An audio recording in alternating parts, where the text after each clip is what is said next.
Добра вечер, почитувани гледачи. Добра вечер, почитувани гледачи. Време е за Заспи ако можеш со Драга Милосадјевиќ и Горан Момировски. Во оваа недожлива, туку исклучително маглива ноќ во Скопје, особено во Ново Лисиче, каде што јас доаѓам, каде што маглата можете просто со нож да ја сечете, бидејќи потсетува на тесто. Време е да отвориме една тема која што, за жал би рекол, не е стандардна во ова студио, но се чини дека мора да биде. Имено заштитата на животната средина, воздухот, загадувањето на воздухот, на почвата, на земјата, и така натаму, се она што значи здрав живот за сите нас, не само во Скопје се разбира, да земеме само пример Скопје последниве денови е во 10 незагадени градови во светот, меѓутоа не е само Скопје, тука е и Тетово, тука е и Битола, и да не редиме. Некој убедуваше дека сепак не сме толку за никаде. Сараево е пред нас, Сараево чинаме втор најзагаден град во светот, а ние заедно со Сараево сме во друштво на веќе популарните Карачи, Лахоре и така натаму, навистина градови кои што може да се пофалат со исклучително голема загаденост. Значи, за ова исклучително важна тема вечерва разговараме со Невена Ѓоргиевска од иницијативата О2. Добра вечер. Добра вечер. Ви благодарам на поканата. Да, беше задоволство се разбира, затоа што ова е тема која што за жал се отвара најчесто во ова време, ноември и декември, кога граѓаните директно можат да го почувствуваат она за кое што вие зборувате години наназад, со голо око, со носот и со устата можат да забележат што всушност се случува. Решенија постојано се ветуваат, секоја нова гарнитура на власт, секој амбициозен политичар ќе ви каже да, има планови, има проекти, меѓутоа на крајот на денот, на крајот на годината повторно се враќаме на истата работа. Скопје и цела Македонија буквално се гушат, се трујат, причините се безбројни, меѓутоа просто не знам од каде да почнам поред, што се сакам да ве прашам. Едно е сигурно, ако градот, и покрај тоа што градоначалничката вели дека не е меѓу најзагадените во светот, таа имала некои своји изгледа мерни единици кои што тврдуваат поинаку од сите други, ако градот Скопје и генерално Македонија се меѓу најзагадените во светот, и ако тоа е така за сите освен за градоначалничката, тогаш нешто дебело не чини во оваа држава. Дека не чини нешто да чиним, би рекла, добро би било. Многу работи не чинат, сега во однос на теми околу загадувањето, страмота е да се споредуваме во тоа дали сме први, втори или десети. Ние на таа листа воопшто не треба да се наоѓаме како една европска земја, да речеме, која претендира да биде во ЕУ, затоа зашто дишиме ненормално загаден воздух, сето тоа влие врз здравјето на луѓето, оние цифри што се покажуваат и што растат од година во година на болести, на умрели лица кои се должат на загадувањето се во пораст. Така да, ние со загадување и од 70 микро на метар квадратен веќе сме загадени. Значи, да не зборам за овие што се троцифрени вредности што се појавуваат сега и што треба да се алармираме. Алармот се знае, ако се неколку денови последователни, треба веќе да се вклучи алармот и да имаме мерки. Меѓутоа, тие мерки секогаш се сведуваат некој проформа бесплатен превоз, ограничување на градалиштата, што не е баш така добро изведено и чекаме до следниот ветер, бидејќи се покаже дека единствено ветерот не спасува нас во вакви ситуации. Во однос на тоа што минативе години имавме некое намалено загадување, може се должи на дел од тоа што некои јавни установи и други го пренаменија грејењето, меѓутоа тоа е многу мала намалување и во голем дел се должеше токму на ветерот. Имавме поветровите години, така да немавме периодот, да речеме 7-8 дена, кога ќе се трупал на загадување, нема проветрување и секој ден е се поголемо и се поголемо. Во однос на тоа што го видов за наредниве денови, ми се чини дека и наредниве денови ќе имаме, може и ќе бидеме први, еве. бидејќи ниту Скопје, ниту било кој град во Македонија не е баш познат по ветриштата, не живееме покрај море, ниту па се големи реки тука во близина. Не можеме да се надеваме спасот да го бараме во ветерот, тоа е основата. Знам дека некои сакаат да повикуваат со индијански танци таму и со врачови да повикуваат ветер, меѓутоа тоа не оди така едноставно.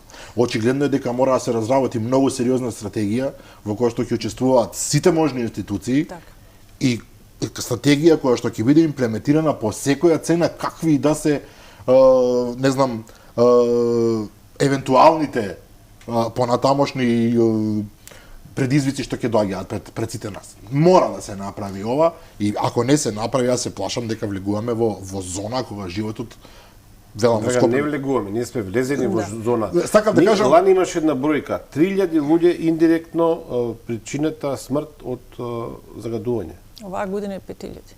5000. Лани ја прочитав таа бројка. Луѓе кои што се со хронични белодробни заболувања, десетици илјади луѓе.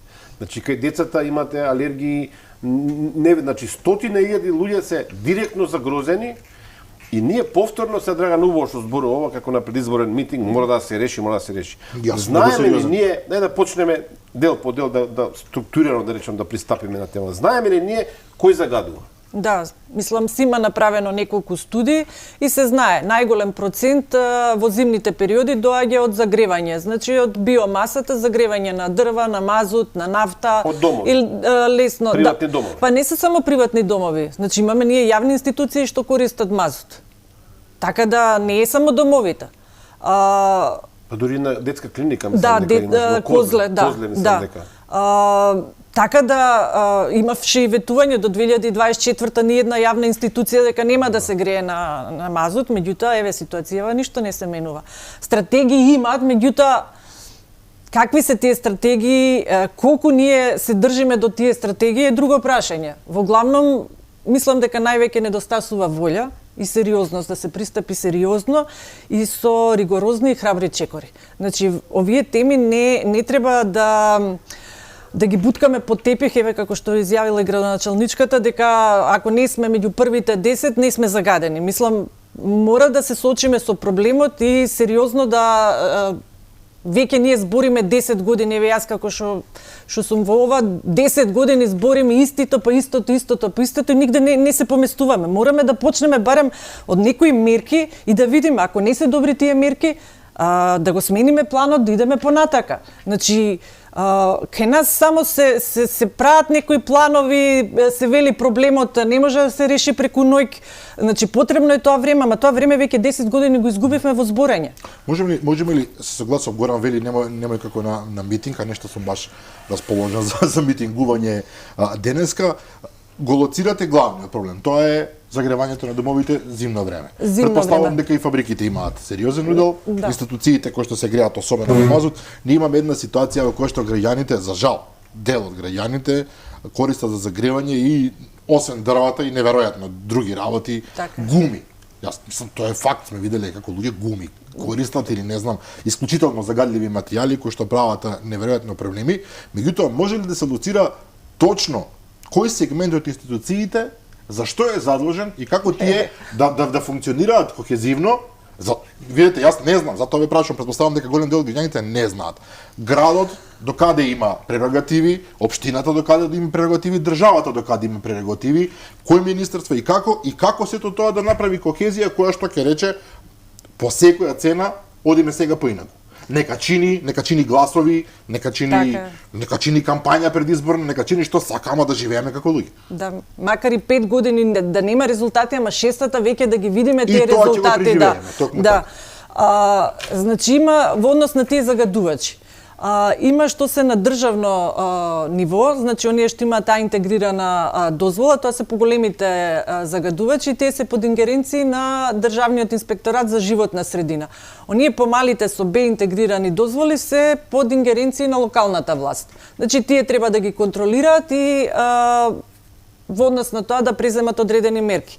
Сега што е проблемот? Проблемот е што Обично и тие контроли се сведуваат на тоа да ги проверат елаборатите, дали се во ред, дали има некои пропусти, а би требало да се извршат и одредени мерења. Мерењата не се вршат секогаш како што треба. Или им се наложува на загадувачите сами да ги извршат, или им се најавува инспекцијата и од кој ќе ги извршат тие во акредитирана во нивна лабораторија, мерките некогаш и не се соодветни на тоа загадување. Има неколку случаи, и Државниот инспекторат за животна среда и имаше и случаи кога и локалната инспекција побара свое мерење, значи имаат исто можност да повикаат акредитирана лабораторија која ќе ги направи мерењата и се покажа дека одредени капацитети загадувале над дозволеното. И сега во тој случај треба да им се искаже казна, меѓутоа според нашите закони има опција ако се дава препорака, па ако се спогодат се намалува таа казната и казните се. Значи тој што сака може да го влекува. Значи така е направено што и казните воопшто не се за тоа што се наменети. Казната би требала да влие на тој начин да повторно не се повтори тоа дело, меѓутоа казните во однос на приходите на одредени институции, поголемите загадувачи се многу мали. Добро, но вие сега зборувате за институции и капацитети. Да. Ја би ве прашал конкретна работа. Ја живеам во Ново Лисиче, не е тајна.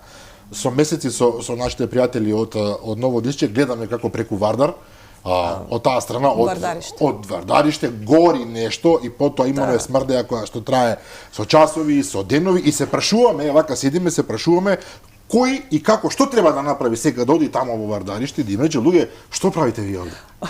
Јас сум била во Вардариште летно време. Значи вие не знаете што е таму. Мислам таму. Знаеме, шетаме таму. Значи што треба да се направи да им се рече луѓе, запрете, кој треба да го направи тоа?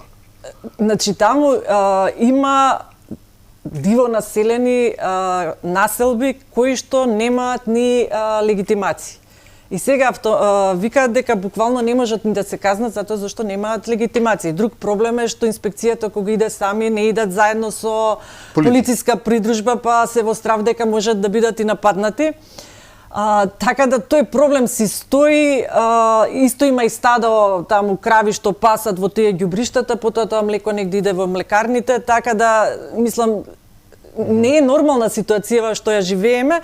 Вардариште ние неколку години се обидуваме таа ситуација да се смени со тоа што цела таа област треба да се донесе прво детален урбанистички план и тоа загадена почва треба да се направи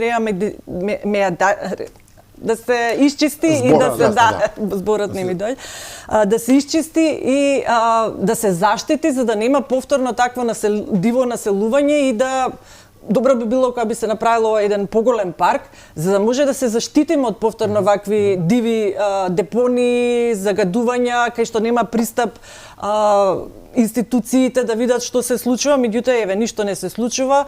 Вардариште е една огромна површина, а такви помали сметилишта имаме скоро во сите населби, каде што она што се случува во голема мера во Вардариште го имаме во помали мери на другите сметилишта. Така да од сите страни сме. Јасно ми е. Само уште едно прашање имам, гледам Горан има голем број на прашања, меѓутоа да, уште едно прашање што ми е многу важно, бидејќи зборуваме дека индивидуално луѓето користат недозволени средства за загревање. Особено ми се чини дека за дрвата сите ќе речеме добро, тоа е дрва се. Меѓутоа за ова другото, што треба да прават луѓето да изигруваат локална полиција, да изиграваат шпиуни и да одат кај своите соседи да ги пријавуваат, го гледам како користи гуми, како пали жици, како пали не знам бензин некој или масло што го нашол некаде, или има поинаков начин? Значи прво самите луѓе што ги горат тие треба да бидат свесни дека првенствено тие се на удар на тоа загадување. Ама не се свесни да речеме и сега? Или нема што да прават. Или нема такви вели сиромси нема. Заради тоа и ние баравме и со амандмани во буџетот и во локалните власти да се направи субвенција. Пред неколку години беше тоа инвертори, замена на грејењето, меѓутоа бидејќи со поскапување на струјата видовме дека не може и тоа да им се нуди на граѓаните. Оваа година побаравме да се постават околу 1000 филтри, да речеме, во една таква населба, за почеток беше Лисиче како една од позагадените и да се види дали тие филтри каков ефект имаат токму во тоа населено место, па после ако е добра оваа мерка да се проектира и на поголема површина. Според наши сознанија, значи со стручни лица што разговаравме околу овие филтри коштаат чинат околу 100 и нешто евра. Така да не се потребни значи додатни инвестиции околу замена на филтрите, ќе требаше само прочистување на филтрите. Така да видевме во однос на ова, бидејќи сме сиромашни и не може да идеме сега сметаме дека тие жители во понатака во неколку години нема да се откажат од тоа грејење, ќе останат на она што го имаат, барем да се заштитиме на овој начин. Не беше прифатен овој амандман. Така да не знам што станува, да им жителите треба првенствено да бидат свесни дека самото горење на гума, пластика, не само што го загадува воздухот со овие PM честички што ги мериме, тука се ослободуваат најтоксични, најканцерогени материи, диоксини, фурани, тие не се мерат. Значи ние не знаеме колку такви колку сме загадени со сите тие субстанции, бидејќи и во летниот период, кога се осеќаат оние мириси на изгорена пластика, а частичките, да речеме, не се толку високи, меѓутоа се осеќа во воздухот, баш таква некоја мирис која пече. Да, тоа е тоа. Значи, и она што во Карпо што се случи, горењето на таа згурата и акумулатори и депонирање на таа згурата, значи тоа се случувало. Граѓаните летно време кога реагира, никој не излезе на терен да види од каде е тоа или од кај доаѓа да се најде. Сепак се нашло од локален инспекторат и еве да видиме, се уште немаме завршница како ќе се случи тоа, меѓутоа претпоставам дека такви нелегални действија има и на други места. Значи треба многу повеќе инспекција на терен за да видиме, освен овие регистрирани загадувања што ги гледаме во овие студии, значи постојат и тие загадувања и на депониите и од вакви активности што и еден дел не го мериме, еден дел не можеме да знаеме точно од каде доаѓа. Докато се договараме за емисијата, зборуваме за диоксини и фурани. Значи тоа се одредени материи кои што предизвикуваат канцер меѓу другото. Да, најканцерогени. Ние после 30 години независна држава и да речам после 25-6 години организирано еколошко движење, немаме мерни инструменти за овие два вида на честички кои што предизвикуваат конкретно смрт и тешки болести. Зошто да немаме мерките, ќе зборуваме за другите мерки, зошто да немаме мерни инструменти за мерење? Се плашат, не само ова, било која власт се плаши да мери, за да не се направи паника меѓу населението, затоа што со премолчување, со немерење на овие честички, ние секоја година произведуваме десетици, можеби стотици луѓе кои што се болни од канцер и после се случуваат скандали како на онкологија. Ние свесно си се уништуваме. Јас согласувам со велите, граѓаните треба да бидат свесни. Граѓаните понекогаш не можат да бидат свесни. Толку им стигат чергата што велат. Но институциите, како може да немаме ние, толку многу проекти има со Европска унија, со меѓународна помош, екологијата е популарна, нели? Како може да немаме мерни инструменти? Па, ја би рекла дека граѓаните, колку и да не се свесни, може се и посвесни од оние кои доаѓаат на власт некако. Мислам дека нема политичка волја за овие работи. Мислам дека тие исто така не се свесни во какава мера сето ова влија. Или не им е гајле? Па не може да не им е гајле, Драган. И тие живеат на оваа почва и нивните деца го дишат овој воздух. Па некој иронично ќе рече тие што живеат на водна малку им е полесно и што ги праќаат децата на Алпите да скијат. Не, иначе еве тоа да ви кажам, значи информација кој ќе се качите негде над средно водно, негде пред крај на врвот, негде на 700-800 метри, тука веќе може да излезете малтку на почист воздух. Таа граница на смогот се гледа баш како сива линија и таа е негде многу повисоко. Значи тие што се и на водно, па и џабе се надеваат дека џабе, буквално мислам загадувањето и од другата страна кој ќе се иде од Скопје и по котлиниве кога се движиме и во Скопје кој ќе дојдат мислам у центарот, тоа е тој воздух. Да, ја морам да споделам една личен мој проблем од 2012 година заради низата, нели, загадувачи во Скопје, имам лични проблеми со алергија. Можам да издржам во зимно време овде 10 дена, 11 ден, веќе сум неспособен сега малку на телевизија да го зборам приватни работи, меѓутоа тоа е факт. И затоа нонстоп бегам или во дебар или во странство некаде каде што можам, заради тоа што не се издржува. Значи, повторно ќе речам, нам не чини во конкретни пари од буџетот што се дава за здравствени услуги сигурно 10 пати повеќе од тоа што би можело. Ви овде зборевте за 1000 филтри на приватни домови или на институции, не е важно, чина 120.000 евра. Па ние даваме сега е буџетот 5,5 милиарди евра. Порано бил 3 милиарди, 4 милиарди, не е важно. Ние можеме со 10 на 20, 30, 100 милиони евра, да речеме, да спречиме одлив од буџетот на фондот за здравство од стотици милиони евра.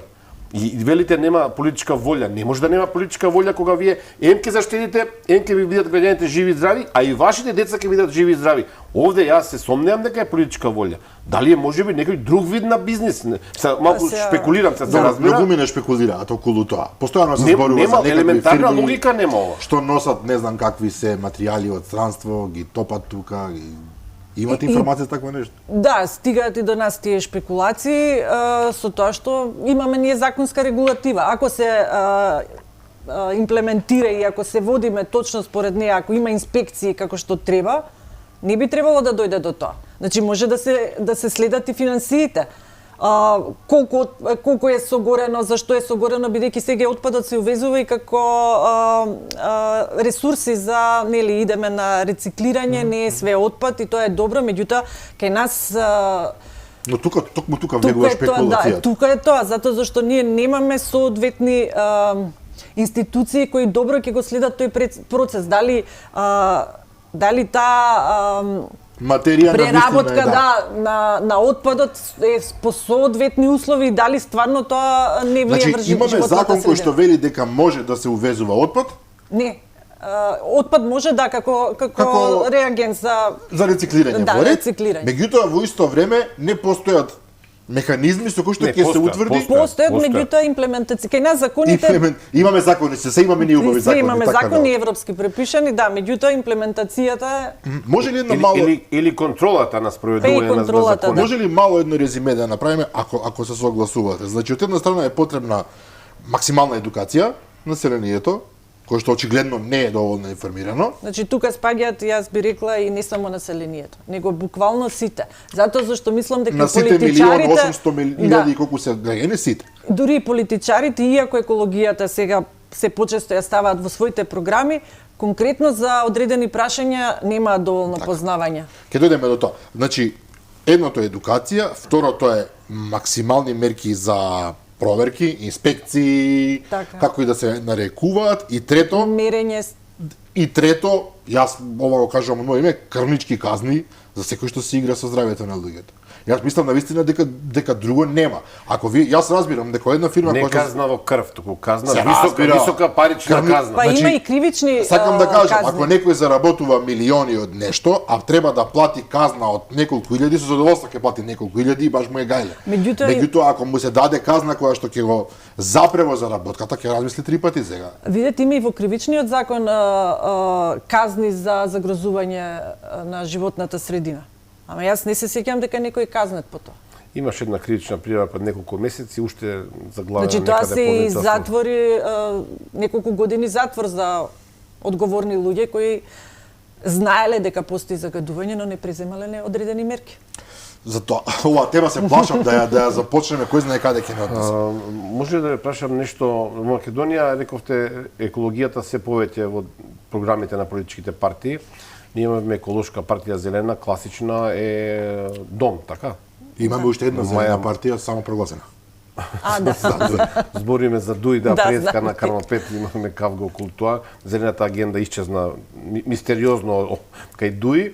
Маја Морачин ги поддржа амандманите за промените на буџетот во делот на екологија во екогрупата во собранието? Мислам Маја Морачин, партијата нејзина. Да, не знам, мислам дека не се членови на комисијата. Гласањето за амандманите беше во комисијата за буџет. Во парламентот членови се на екогрупата, Да, така? да, Постои во член, собранието да. група на пратеници кои што се така наречена екогрупа се занимаваат, да речеме, фокусирани повеќе на еколошките теми. Да, Што воопшто не е мала, така? Да, тоа ние како од одва иницијатива иницииравме таа група од советници токму за да комуницираме по однос на овие прашања и негде на почетокот беа околу 40 члена од пратениците, да. Би рекла не се сите активни, има некои што стварно се вклучени во групата и исто така овие амандмани се доставуваат до сите веќе неколку години. Потоа очекуваме, бидејќи су зелената група, може да разговараме на тема на амандманите, да им појасниме што не е јасно, дека би ги поддржале. Меѓутоа, кои ќе дојдат амандманите во комисија, ситуацијата не е таква. Тоа сакам да прашам од мене грешниот и избунет. Значи, постои група која што прифатила да ја помогне еколошката иницијатива која што се нарекува екогрупа, во која што има неколку десетици пратеници, потоа една пратеничка група, ако не се лажам, поднесува во ваше име. Да. Или Можат со и сите ваша да ги подпишат тоа, да останува на нив. Мислам дека ВМРО ДПМН во прашање поднесува амандмани и тие глатко е македонски избор, не сум сигурен, ги одбиваат. Ги одбиваат, меѓу другото, и луѓе кои што се дел од екогрупата. Повторно велам, јас сум можеби грешен и наивен, но ова е тотално надвор од логиката. Затоа зашто ние сме едноставно можда првата година бевме поеќе зачудени, после свативме. Лошо е тоа што се навикнуваме на ненормални работи. Ама така, сега буквално и на овие загадувања станавме навикнати дека тоа е така. И лошо е кога ќе се навикнеме на ненормални ситуации. Мислам дека повеќето од граѓаните веќе до толку дојде во ситуација на некој разочарување дека нема нешто да се промени, што некако и активностите во однос на луѓето се сведуваат на тоа џабе е све. Но знаете како, ние граѓаните може да се навикнат, вистина е. Човек може да се навикне на све, така велат, може да се навикне да не влезе во уште 50 години, со тоа може да живееме. Не, тоа не. Да, се навикнуваме на поскапи цени на производите и со тоа некако. Ова не е за навикнување. Не. Ние имавме, значи, протести пред неколку години, токму со цел да направиме притисок, тоа беше, мислам, пред истекот на владата, за да направиме притисок, да се донесат некои измени, што ние сметавме дека во рок од неколку денови може да се направат такви измени во законите. Имаше тогаш големи протести. Помина само едно од тие барања, мислам, не знам колку точно беа, имаше повеќе барања, само едно барање, тоа да се забремнат тој РДФ од отпад за како загревање да се користи. Така да некако не е дека не треба да продолжиме ние да се бориме и да настојуваме, треба, меѓутоа треба да ги бараме во однос на начините како да дојдеме до тоа. Ние продолжуваме со нашиве активности, гледаме сега бак токму преку тие што ги носат одлуките, пратениците, токму преку нив да влие. начин. Сега се изборите исто така, треба самите граѓани да им дадат многу внимание токму на овие прашања. Јас сум разочаран што некако не предизвика сериозни реакции во јавноста. Јас морам да бидам искрен да споменам пратеничката Велика Стојкова Серафимовска, која што објави на Facebook, сега го гледам незиниот профил овде, каде што таа објави дека не поминале десетина амандмани што се важни на оваа тема. И читајќи ги амандманите, сега од некаква проста проценка, логичка проценка, овде не станува збор за големи пари. Да не ги читам се, замена за начин на грејење од мазут на други еколошки горива, на болницата ја спомнавме во Козли, гериатрија во Ѓорче Петрово, Скопје, студија за ревитализација на студенческо блато, опремување на лаборатории за мерење на повеќе видови опасни честички во воздухот. Повторно ќе речам, овде се работи и неколку други, сега да не ги читам, се работи за не многу големи пари. Така, значи јас го имам податокот дека вкупниот буџет е околу 6,3 милиарди евра. Значи за овие амандмани Денари веројатно, денари. Буџетот на државата 6 милиарди, добро. Значи околу 10 милиони евра требало да се издвои за овие амандмани. За сите овие од животна средина. Значи тоа е 0,15% од буџетот. Тоа е значи толку минимално.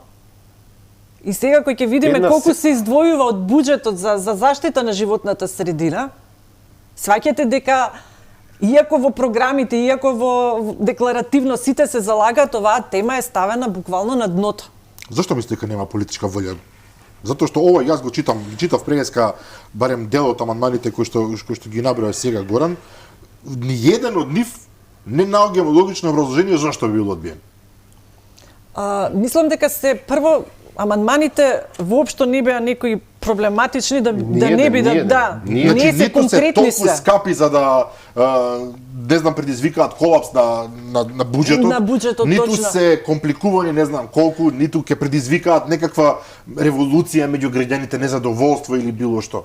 Точно 3 милиона беше за пренамена на јавните институции, за филтри на 1000 домаќинства, потоа имаше за И не морате во детали. 10 милиони евра на вистина се ништо. Ние плативме за Бехтел НК 53 милиони долари до сега, а воопшто не е почнат процесот. Значи овде повторно ќе речам 10 милиони евра да се инвестира, ќе се заштедат пред се животи на стотина луѓе ќе се заштедат и уште не знам колку милиони евра за да се лекуваат дел од луѓето.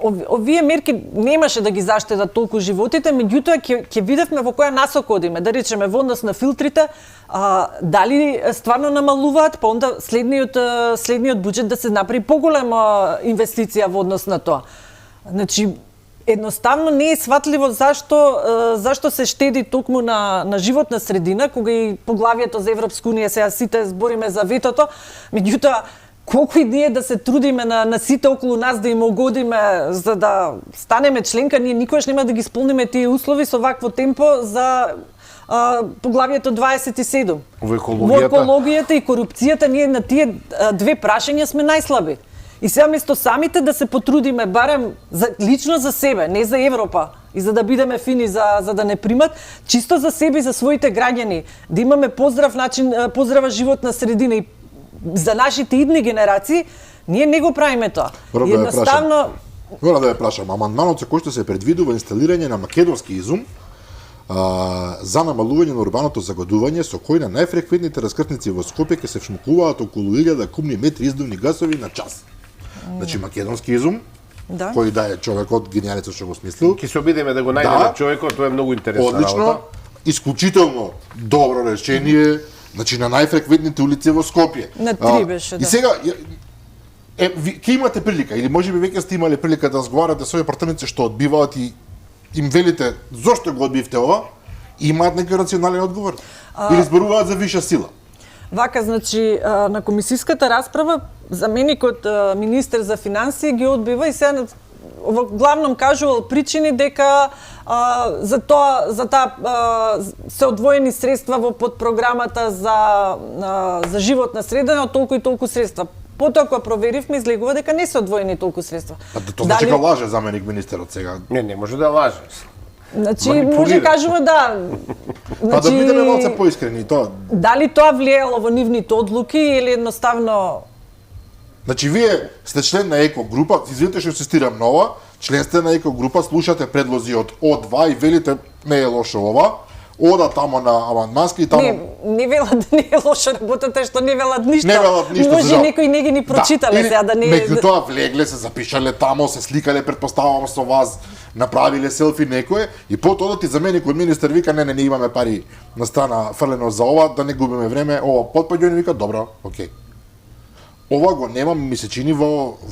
Ајде, кај голем дел од пратениците, да бидем искрени, како и граѓаните, и тие за премногу закони се носат, премногу се растагнати на сите страни, еве да ги оправдаме.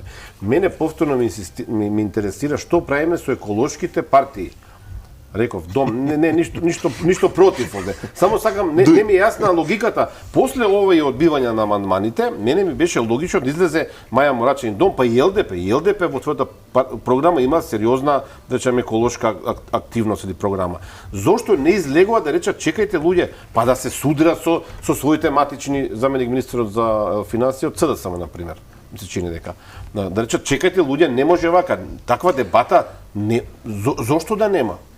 Доаѓа ми до на прашање што го поставивте, зошто ги немаме тие мерни инструменти. Едноставно, овие работи не се толку популарни, кои ќе се знае дека колку имаме загадување со се што треба да се случиме и какви све мерки треба да се преземат.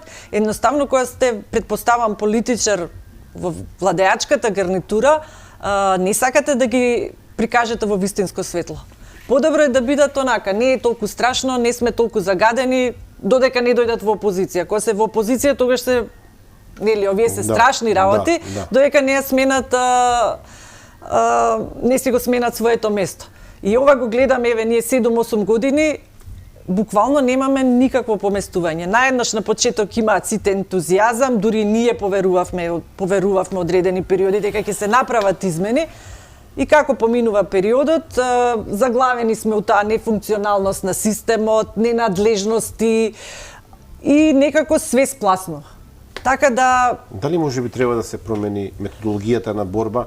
Има, сега јас ќе се пошегувам малце, има ни Светов, каде што еколошките активисти, активистки пред се, сега да не ме разберете погрешно, голи се соблекуваат. Така, голи се, затоа го кажувам пример, се соблекуваат голи, ја не мислам, голем протест имаше пред 4 години, мислам дека беше отприлика, но некако заврши протестот и сите по дома и заврши на оваа работа, повторно ќе речам, заменикот министер за финансии е еден фин, културен човек кој што има деца, се соочува со тој проблем во Скопје, го диша воздухот.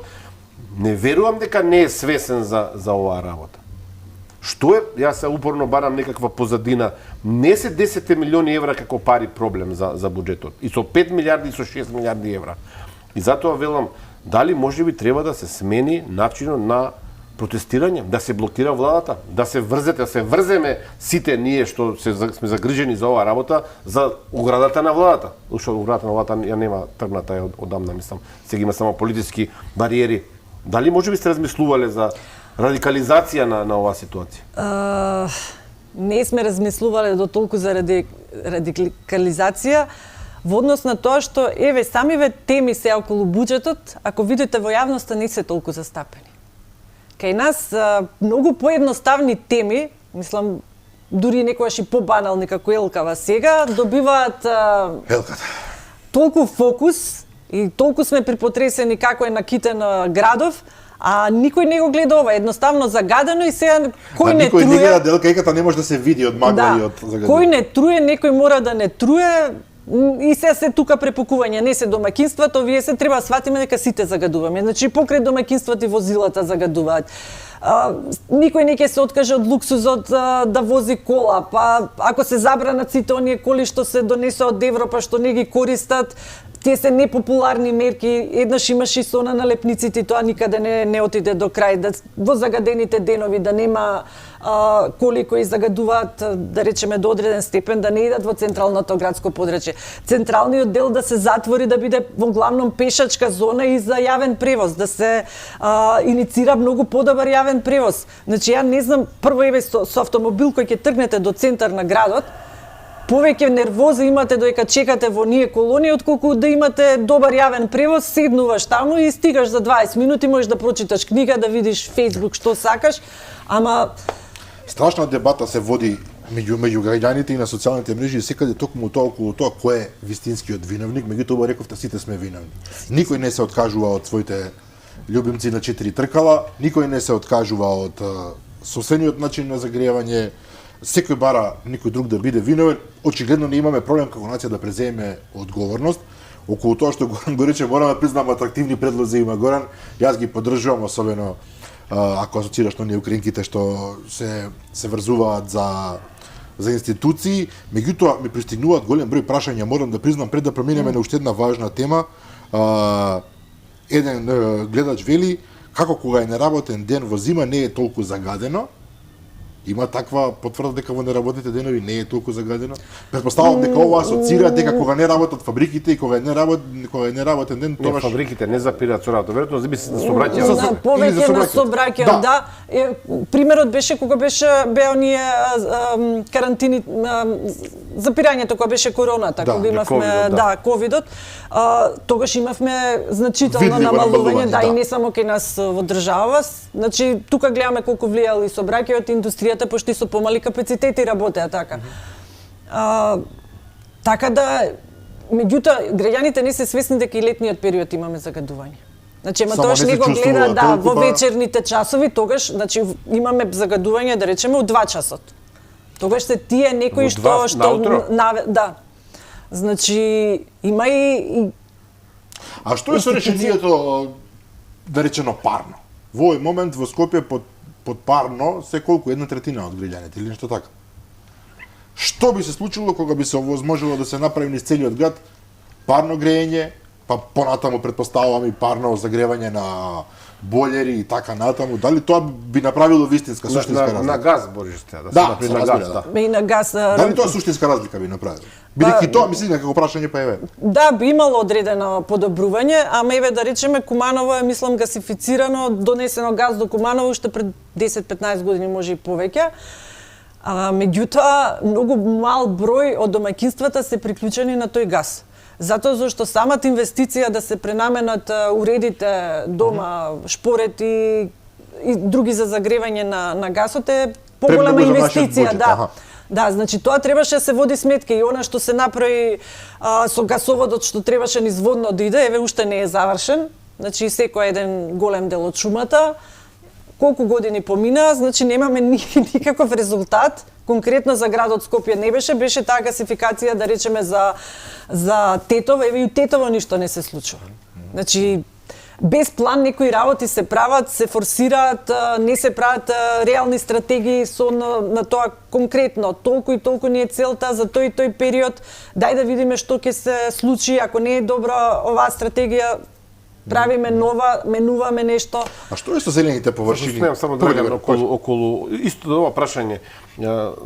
Идеално би било на парно да се грееме, меѓутоа објективно таа секундарна или терцијарна мрежа што е за газ, дојде до крајни корисници, е прилично сложен зафат и многу скап зафат. И тоа е нешто што може да се како стратегија да се размислува за наредните 15 години. Објективно нам ни треба нешто што ќе ги реши проблемите на 2-3 идната година делумно, да се почне од некаде. Ја чувствувам дека ние не сме почнали да... Не сме почнале, требаше уште пред 10-15 години да сватиме дека како држава имаме многу сончеви денови, значи да си идат на оние соларни панели, порано беа поскапи, сега се поевтини, значи да си идат на алтернативни извори на енергија, да не зависиме толку од овие што се веќе што треба и да ги затвараме како термоелектранива и да правиме стратегии со време. Сега сме изгубиле голем дел од времето во неправење ништо и во Така е, да, но знаете како пред 10 години не се збореше за 3000-5000 луѓе што починале како директна или индиректна последица на загадувањето. Сега веќе бројките ги гледаме број на белодробни заболувања и тоа е нешто акутно за што за жал еве согласувам медиумите многу малку зборуваат на оваа тема деноиве. И во таква една ситуација кај што имаме прилично сериозен проблем, во центарот на Скопје ќе се гради, односно мислам се надевам дека нема да се гради еден блок од десетина згради, високи по 108 метри од прилика, кои што дополнително ќе запрат струење на било каков воздух од Водно кон, не знам, кон Вардар, од Вардар кон Водно, како сакате. Тоа е познатата локација Алумина, така? Да, тоа што сега се кршат копијата. Многу актуелно. Како ќе влие тоа? Имате ли вие како одва иницијатива некаква анализа како ќе влие тоа на екосистемот во Скопје? Значи, сите оние градби во изминатиот период на целото тоа загадување што го имаме и покрај тоа се форсираат градење и бетонизација на градов, нормално дека допринесува до загадување во смисла на тоа што се запира струењето на воздухот, значи не се внимава на таа ружа на ветрови од каде доаѓал воздухот и кога се граделе пред 30-40 години одредени населби, многу се внимавало, да, значи просторот покрај Линденска, покрај Вардар е оставен зелени површини. Последниве години се зафаќаат сите преостанати површини во однос на тоа да се добие што повеќе стамбени површини, деловни и да се добие профит за одредена мала група на луѓе, да речеме. Сето тоа не само што влијае во однос на проветрувањето, влијае во тоа што се носат нови жители во центарот на градот, носење на нови жители, значи ги зафаќа постоечките ресурси, донесува многу повеќе отпад, затоа и повеќе диви депонии ни никнуваат, затоа зашто ние немаме стандардизиран систем за управување со отпад во главниот град кој го нарекуваме метропола. Значи ние имаме само една депонија, тоа е Дрисла, стандардизирана, меѓутоа немаме стандардизирани претоварни станици. Така да носиме жители, немаме прочистителна станица за вода во градов. И сега прво тие основните работи, мислам, како ние планираме развој, градби, луксузни апартмани со не знам до 2000 евра квадрати, кога основните работи што треба еден современ град да ги има, ги немаме. Земјиштето исто така, кога се гради, се во летните периоди, голем дел од загадувањето доаѓа точно и од прашината. Значи од земја на пошто ги испитувале точно составот на частичките, каков е во однос на тоа да видиме од какви извори има. Летниот период доаѓа доста од прашината. Значи од почвата, тука доаѓа значи од градилиштата, но и дел од она што ние имаме посува средина, немаме толку врнежи, па прашината полесно се распространува. Сообраќајот исто така негде до 20% во однос со испитување се во Лисиче и во Карпаш. Значи во Лисиче земен повеќе процент, каде што има повеќе и сообраќај, Карпаш е повеќе резиденцијална мерна станица за резиденцијално живење, така да Добро, господи Гриевска, многу мине ќе речат нема метропола во светот, или речиси да нема, каде што немате облакодери, каде што немате огромни градби кои што ги надминуваат овие кај нас што се нудат сега како опции. Не од 35-40%, туку и по 80 и по 100, па сепак во тие градови не гледаме. Меѓутоа, во тие градови, значи, има соодветна инфраструктура за да ги издржи тие облакодери. Ние воопшто не сме метропола, значи збориме за европски град кој нема прочистителна станица за вода. Нас отпадните води влегуваат директно во Вардар. Тоа секој може да го види што оди на кеј. Мислам, ужасно, тоа е факт. И таа што се гради е за 500.000 жители. Скопје не е 500.000 жители, да. И сега ние планираме уште нови жители. И добро, што треба да се направи? Треба да се прогласи дека во Скопје веќе нема простор за нови жители, дека нема, бидејќи колку што јас гледам, колку што сите гледаме, во Скопје се дигаат згради како никогаш до сега. Јас имам чувство дека сите сакаат во Скопје, тоа е факт. Затоа зашто не е направена добра инфраструктура према надворешноста. Кога би имале, да речеме, добра инфраструктура, превоз, добри улици за да стигнеме до центарот, ја мислам дека секој би се преселил во некое помирно место за живење, каде што имаш буквално и воздух чист и зеленила, па и да патуваш макар и 40 минути до работното место, иако сега да речеме од населби што се далечени 5-6 километри од центарот се патува пола сати повеќе во целата таа гужва. Значи може едно од тие аспекти е да се направи инфраструктура, да не се носи све во центарот и градбите во центарот, него буквално да се остави можност да се дисперзира. Другата можност е да се работи на некои нови методи. Не знам, да се направат одредени студии. Имаме ние доста луѓе кои го спомнавте човекот што работи на филтрите, некој вид вештачка вентилација, да се види како може да се предизвика одредено струјање низ градот, бидејќи видовме дека тој момент ветерот не спасува. Така да сигурно постојат начини и треба да се стимулираат. Мислам, има градови во светот кои успеа да го совладат. Лондон некогаш беше најзагадениот град во светот, сега веќе. Да, па дури Пекинг, да речеме 10 години била намалувањето на загадувањето, меѓутоа успеале. И ние не треба да измислуваме сега топла вода, треба едноставно да земеме примери од другите градови, како го решиле тој проблем. Исто така, значајно е што, например, во однос на овие градбива, кај нас секој простор, слободен простор, место да се направи парк, како што во европскиве држави веќе гледаме улици кои се преправаат во паркови, кај нас се прави во бетон, се шират улиците. Улиците би требало да се стеснат за да не стимулираме сообраќај во центарот, ние ги шириме, стимулираме сообраќај.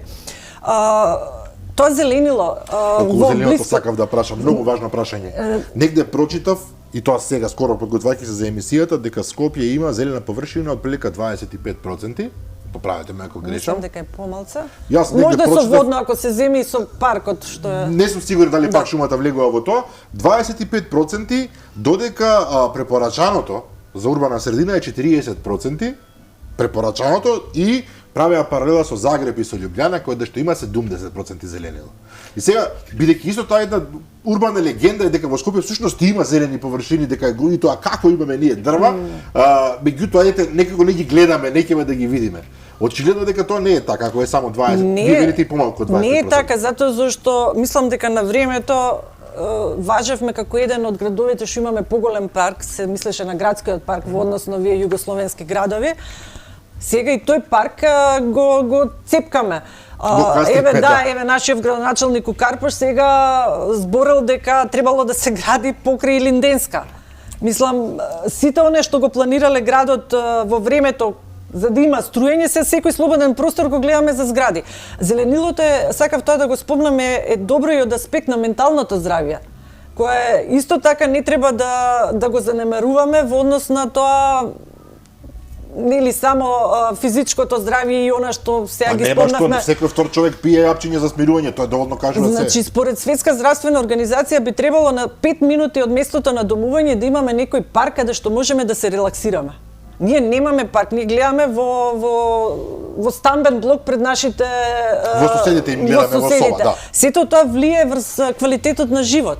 И ние имаме буквално создаваме болна нација. И од овие еден куп разли болести и тука и менталното здравје.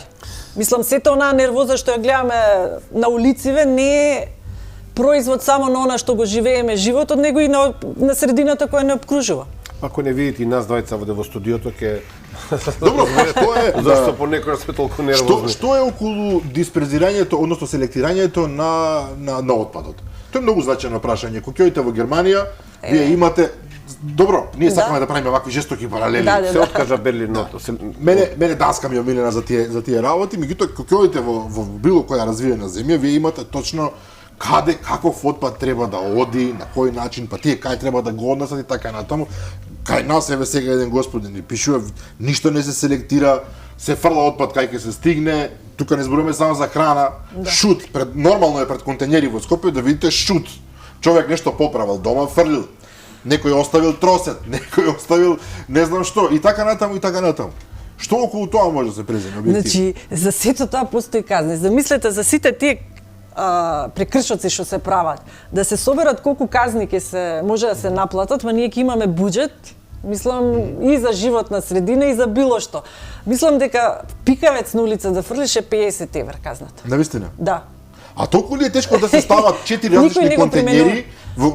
Јас видов во едно мало градче во Германија имате мал простор на кој што имате контењер за ова, контењер за ова, контењер за ова, заградени се убаво со такви со даскички некакви и луѓето точно знаат каде треба. И кај нас има за стакло нешто. Гледам, ама околу него обично имате стакла искршени флаши околу него. И има многу малце, меѓутоа јас се спомнав Дрисла. Значи само во Дрисла е како стандардизирана депонија каде што може отпадот да се селектира и да се преработи, да се соодветно. Со тоа што да речеме за пластиката треба да имаме соодветно нели рециклирање, за еве храната кога ја спомнате, органскиот отпад. Значи ние се уште немаме во градов, постоеше тенденција дури и во Карпош да се постави една голема компостара каде што целата она отпад, да речеме, и од парковите, од дрвата, па и храната првенствено да се искористи каде што може за социјални, нели загрозени фамилии да се однесе, а она што не е искористено, да се компостира, а самиот производ да се искористи за органско производство, да се додели на граѓаните за да можат да произведуваат храна органска. Па макар и цвеќиња да одгледување на цвеќиња нека биде, не мора до таму. Да, меѓутоа имаме ние нели во околните населби се произведува зеленчук и мислам дека е во пораст баш потребата од органски зеленчук, здрава храна, сето она што го зборевме. И треба таа циркуларна економија да се стимулира и да имаме Се го зборевме во главном загадувањето од воздухот, меѓутоа ќе нас се загадена и ова е животна средина. животна Ова средина. само е позитивна Да. Јавна тајна е дека ние јадеме отровна храна сега. Ајде да не бидам толку радикален, меѓутоа разговарам Никој не го повеќе пати. испитува, тоа е работата. Повеќе пати разговарам со луѓе кои што се во земјоделието, да речеме, и тие самите велат, Боже мили, што јадеме ние всушност. Значи едно е тоа што колку се прска и како се прска, друго е почвата колку е загадена. Исто е во амандманиве, се пак ќе ги спомнам, се бараше да се постават и тие пиезометрите, пошто имаме многу помалце него порано било 300-400, сега мислам дека околу 100 имаме, да се види колку е загадена почвата.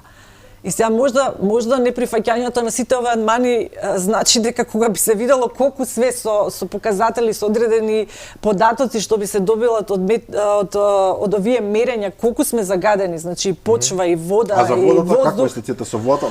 Рековте Вардар, гледаме со што го полна, тоа е лесно видливо, меѓутоа, еве, ние сме убедени дека повеќе или помалку пиеме некаква вода која што е прифатлива за пиење во Скопје. Во Скопје, да, јас сметам дека е прифатлива, меѓутоа тука и капацитетот па и на Рашче, затоа зашто мислам дека се предвидува негде дека можеме да издржиме со број на жители помали од овој што сме го имале до уште 30 години.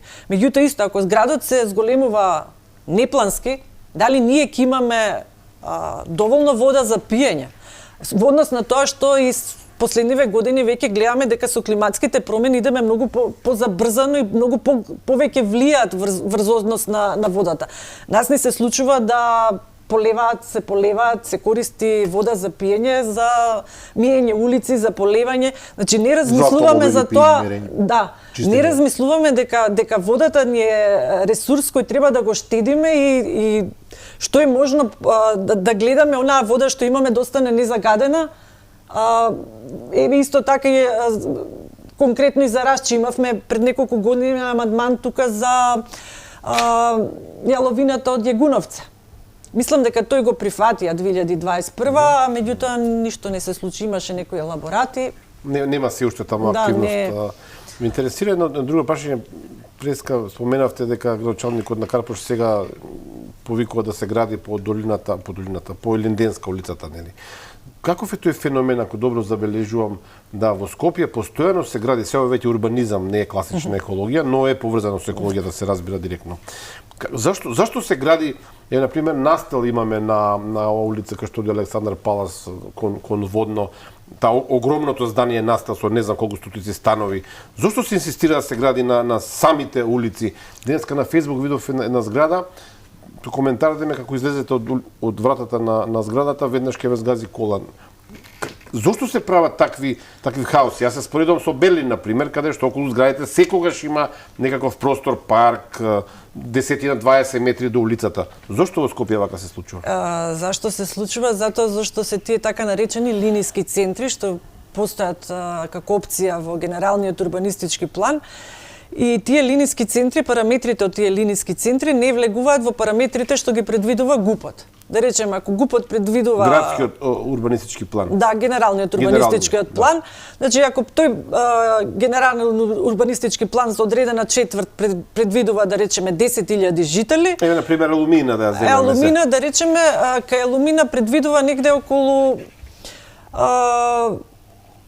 3.000 или беше тука негде, околу 3.000, сега да не зборам за точната бројка.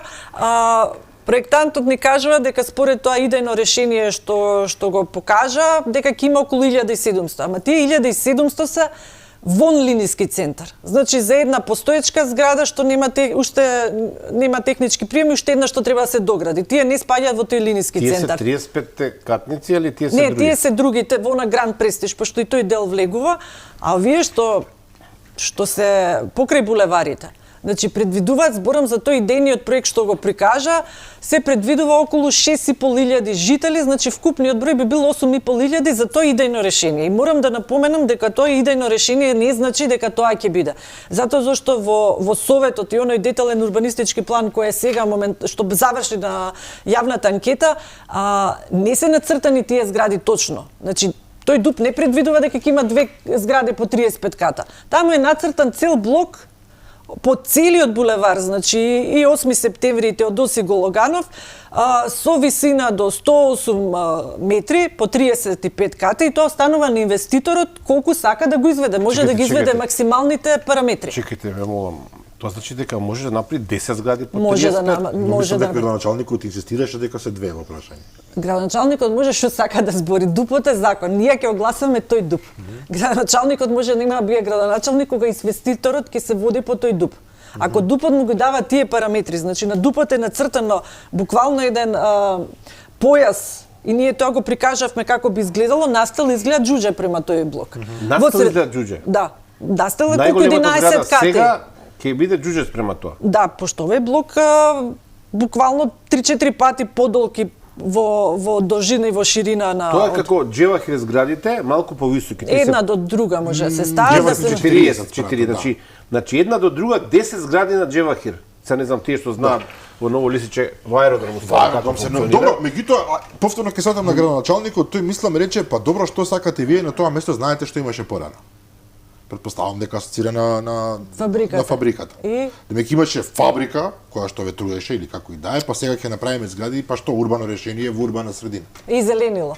Инаку тоа зеленилото, тоа е друга приказна што беше покажана по кровови, по Да, тоа не може да се тоа не може да се да. изведе. Значи нема шанси да се изведе тоа зеленило затоа зашто доле имате две подземни нивоа и има сообраќајница. Значи не можете тука да правите дрва што ќе расте до 3-4 кат со токави корења. Плюс, пак повторно викам, тоа е идејно решение. Никој не го обврзува да го направи тоа решение. Ние како детален урбанистички план што ни го предложија и што е на јавна анкета, му ги дава максималните параметри. Добро, но оваа работа е спречена со времено. максималните параметри, извини Драган, се 10 згради по 30... Не се 10 згради, него цел блок збориме, зависи. Не е важно, нека Значи, нека површина. еден објект, нека е на површина од 10 згради, таму може да се направи. Едно кратко објаснување. Во медиумите излезе вест дека времено е спречено со 4000 амандмани. Не. Вака сега, 4000 амандмани поднесоа на буџетот советничката група на ВМРО ДПМН. Со тоа што, освен буџетот, ние не изгласавме и програмата за урбанизам. Јас сметам дека доволно и програмата за урбанизам што не е донесена, значи може да спречи носење во 2024 на детални урбанистички планови. Како ќе влие буџетот, јас не сум сигурна во тоа, мислам, предпоставам колегите имаат повеќе. На моментот времено не ме збунува. Времено е заради тоа што вака, значи овој план сега што беше Алумина и неколку други што се исто така во фокус, се носат според стариот закон за урбанистичко планирање. На тој закон му истекува рокот за такви планови што биле у процедура февруари, негде средина крај на февруари. Следнава година. Ако не се донесе до тогаш, општината е должна да ги прави според новиот закон. Значи да ги прави од ново и да иде по новиот закон, таму процедурите се малце по-транспарентни, да речеме, има поголеми. Затоа е толку битката сега да се Фокусот е токму да се донесе што е можно побрзо. Од друга страна има и измени на законот. Одnosno да не се донесе. Така. Нашата битка е да не се донесе. Затоа зашто да не се донесе, затоа зашто буквално голем број граѓани си го кажа своето и ние сметаме дека тоа не е нормално од многу аспекти, а и сите советнички групи, освен ГРОМ, излегоа јавно и кажа дека таков детален урбанистички план нема да поддржат. Друга работа морам да спомнам дека и на законот за урбанистичко планирање има веќе ставено измени во кои се предвидува и тој рок да се продолжи за 2 години. Значи некако се обезбедени, кои ќе видите буквално се обезбедуваат на неколку нивоа, да, некој си мисли да точно за овие работи. Како би влијаело, не дај Боже да се усвои овој план на началникот на Карпош, еден цел град, Дебар од прилика 10.000 жители, да се донесе да живее на потек од колку 400-500 метри во должина, да речеме, и ширина од 200 метри. Што тоа ќе значи за животната средина тука? Тие луѓе нормално ќе дишат, се шегувам. Ќе имаат секој по едно возило на семејство, така, ќе имаат фекалии, ќе се во системот ќе влегуваат. што ќе значи тоа 8,5? 8,5 со тоа што може и повеќе да бидат, така? Немаме ние точна представа. Значи, ние збориме само за овој детален урбанистички план. Во процедура се уште 2 детални урбанистички план на Прашка улица. Значи, на истава улица кај што е зградава, покрај тоа има уште планирано уште неколку згради, Настал исто тако деталниот урбанистички план е во процедура, значи Настал не е дограден, има уште едно мало парченце, значи мора и тоа да се догради. Така да нема простор во градинките, веќе има деца за чекање, нема простор во училиштето тука што е државното училиште, имаме приватни училишта, така да мада и тие не се доволни волкав број на жители да абсорбираат, да. Едноставно не само што ќе се уништи Карпош, и што ќе влие на самото Тафталиџе, ќе влие на Карпош, ќе влие и на цел град Скопје. Мислам дека во однос на тоа колку станови ни имаме изградено, а не продадено, дека имаме повеќе станови во Скопје, кој ќе ги насели... Секој трет е празен. Кој ќе има добивка од ова, се знае. Одредена група на луѓе кои ќе добијат огромни средства, огромни средства се во прашање, значи колку чини квадратот, дури негде се идеше да заработка од 1000 евра од квадрат, чиста заработка. 1000 евра од квадрат? Па според некои архитекти добивме такви информации. Дека зборуваме за десетици, стотици милиони евра може. Таа е целта зашто се градат. Нема цел дека требаат станово, не ни требаат станови, не ни требаат жители. Зеленилото што е на слики не е реално и нема воопшто тоа да го поништи сето она што ќе биде направено. Значи, основната идеја и потреба за ова е само профит на одредени... Да замисламе на ситуација многу практична. 10, 12, може би 15.000 луѓе со сите тие 3 објекти. Минимум 3-4.000 возила. Значи, вие наутро са бајле во работен ден, понеделник до петок, имате меѓу 7 и 8 часот, оттаму излегуваат стотици возила и се приклучуваат, тоа е на Теодосиј Гологанов, чинам дека е на таа улица, порано и во Ларибар. Од Прашка излегува или на 8 септември, па после или на Партизански или Теодосиј Гологанов. Во моментов, значи наутро од Прашка буквално има колони, сега има. Значи сега не можете да поминете ни пешки ни со точак на таа улица, затоа зашто од двете страни постојат паркирани возила. И сега на таа улица викаме ќе донесеме уште толку жители. Планерот збореше дека има излези, значи подземниот паркинг има излези 2 према Прашка, 1 према сервисната улица и 2 према Теодосиј Гологанов, кој според тој детален урбанистички план кој го презема од ГУП-от е сервисна улица, а тука треба да биде булеварот.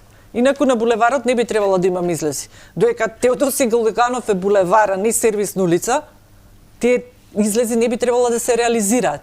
Значи, фактички, од планираните 5 излези, ќе имаме само 3 излези. Значи, ако се случи тоа, не треба да воопшто да се гравитира кој дел од Скопје. Вие дефинитивно не сакате Карпош да стане Дубај. Да се пошегува малку. Нема шанси Карпош да стане Дубај, така да... Друга е целта на тие згради. Значи, како што кажав, не се мисли дали... Па и приказната за комунали, дека Карпош нема да се развива, све до парите за комунали, мислам дека не е точно, затоа зашто во Карпош се издаваат градежни дозволи, се гради, посебно во Бардовци, во Нерези. Ако видите на издадени градежни дозволи, во главном се градат според урбанистички проекти, значи не е само по детални урбанистички планови. Карпош е голема општина, има доста фирми, така да има доста прилив на пари. Ако се работи со тие средства домаќински, може убаво да се живее во Карпош. Па дури и карпошани се спремни и данокот ако треба да се зголеми, само да имаме подобри услови за живот, а не да се затрупаме со бетон, со нови жители кои, како што кажавте, не само што финансиски ќе влијат и во однос на здравствените импликации од загадувањето. Значи, ќе влијат и во однос на сите тие ресурси инфраструктурни што ги имаме во Карпош, така да трошокот после за да го надминеме, тој е многу поголем. Да, ќе треба да го патиме сите заедно. Невена Георгиевска од организацијата, имаме уште многу прашања, верувајте, меѓутоа времето истече, час и 10 минути веќе зборуваме. Искам да ви кажам, на почетокот ми делувавте малку резигнирана додека ги соопштувавте сите работи што Многу ги не се има. како штедат, меѓутоа од друга страна се чувствува дека немате намера да запрете вие лично и како организација, имате максимална поддршка, се разбира, ние како медиуми даваме поддршка и нас ни се дише чист воздух, ни се пие здрава вода, ни се јава здрава храна. Меѓутоа верувам дека сите заедно ќе мора многу посилно да притискаме. Да, јас тоа викам, колку сме повеќе, толку сме посилни и поголеми промени можеме да направиме. Значи, треба буквално што повеќе луѓе да ги стават овие приоритети пред се, посебно политичарите и Ќе има резултат. Ќе има Благодарим и резултати. верувам дека повторно ќе ни бидете гостинка. Само една информација, речиси како да е договорена, не е воопшто почитувани. Вечерва, во овој момент, Сараево е најзагаден град во светот, по него е Делхи, па Дака, па Лахоре, па Кабул, па погодувате Скопје, шести во светот. Позади нафе, например, еден Ташкент, или Калкута, или Карачи, или Акра, например, во Гана. А ако толку сакате да бидете и поточни, значи во Сараево е 391 микрограми, тоа е на метар квадратен, така се доаѓа PM10 На честички. метар, Да. Меѓутоа Лисиче во Скопје има 401. Значи во Ново Лисиче се дише полош воздух отколку во Сараево, кое што е најзагадено во светот. Тука е и Струмица, ако некој мисли дека во Струмица е поубаво, во Струмица Да, и 435 Струмица има мг. газ. И Кичево е катастрофа, Да, добра 394. забелешка. Струмица има газ, гасификација има таму. Тоа е тоа, почитувани гледачи, верувам дека одговоривме барем на дел од прашањата што сигурно ве интересираат, за другото можете да прочитате лево и десно тамо каде што лесно се наоѓаат одговори. Борбата очигледно ќе мора да биде пожестока, посилна, поубедлива, затоа што немаме каде, барем ние што немаме намера да си одиме од Скопје и од Македонија. Утре во 15 часот репризата издание на оваа емисија, а утре вечер во 22:30 повторно ќе ви се јавим јас и Горан Мировски со нови гости. До тогаш пријатно.